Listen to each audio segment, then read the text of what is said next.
poorly lit and with fun noises in the background. But I wanted to open this. This looks like a new... Looks like an unopened backpack 5 1/4 inch floppy drive. It's a 1.2 gigabyte. Oh, it's the other side. 1.2 gigabyte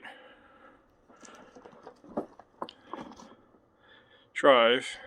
I haven't really seen any of these available, and I saw this one, and it was new old stock, and I'm like, oh, unopened rather. Not necessarily, as far as I can tell, it's unopened. It's got the corner that's torn a little bit, but it's not enough to actually get the thing out, so I have to actually tear more off the system, or rather the drive. Oh, they have one of those fun flat tabs. Me doing this incredibly on the fly. Oh boy, that looks like styrofoam. Hopefully nothing melted. No, this is cardboard. Okay. Kind of look like styrofoam. Come on.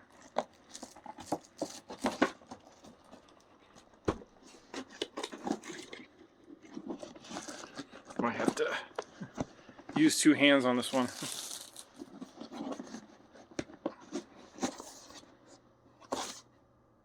Yeah, it's just cardboard, nothing special about it. It's just that there's too much suction or something.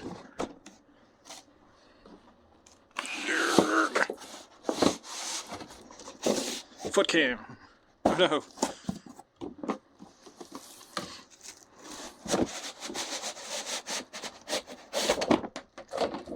At least I wasn't showing like lots of toenails or whatever.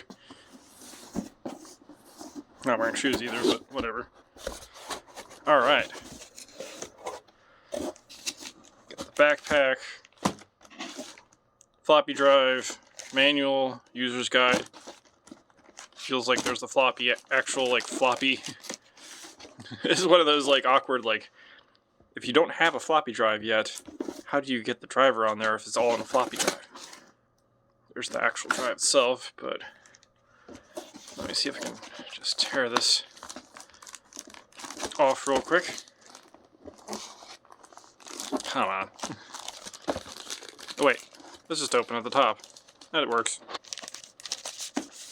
Yep, there's a floppy. Does it have a 5 1/4 inch floppy in here? That would make sense. Or is it just 3 1/2? Adding an external drive has never been this easy.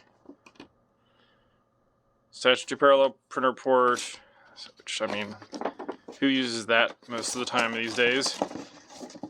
It's kind of fun to do things off with it, but in the advertising, you get backpack tape drives, the backpack hard drives.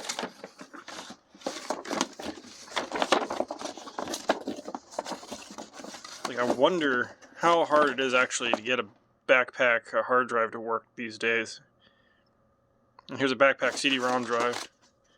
Advertisements, user guide, nothing special. They kind of recommend that you don't use this 1.2 megabyte to do the double density drive diskettes. This looks like it's, yeah, they got both a 5 1/4 inch disc and a 3 1/2 inch disc. But you still have to have a disk drive. So what if you don't? You have a problem. I guess they kind of assume that everybody has at least a disk drive of some kind somewhere. Like this one right here is, yeah, this is 720K. This is double density. This might be a double density floppy as well. Don't know exactly, but I think for maximum compatibility, they want both of these to be double density. But at least you'd be able to read it regardless of what kind of floppy drive you have then. Here's the power brick, I presume. Doesn't say backpack or anything, it just says Micro Solutions. Okay, so if you sign in a transformer with Micro Solutions, that's what we're looking for. Here's the parallel port.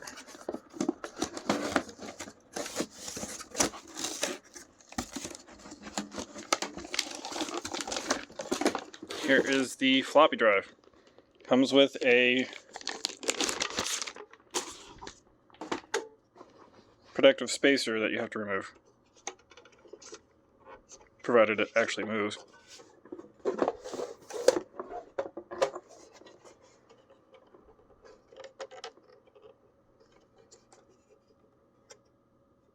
Push down for lever release.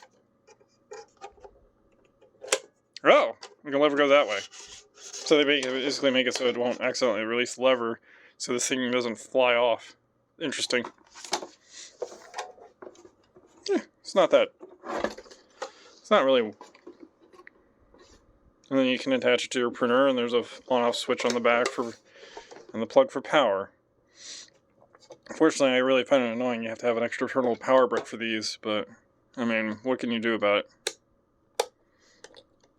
This should make it better for systems that actually, you know. I'm gonna have to make sure that this software is backed up somewhere. It's probably already somewhere on archive, but I'll double check. Version 2.07. I presume this is also version 2.07. Yes. And you got your registration card and your power supply and your drive. Honestly, there isn't much else to look at here. There's nothing outside of like the little tiny advertisement. So, I mean, that was a pretty quick one for today. I go do what I'm supposed to be actually doing now.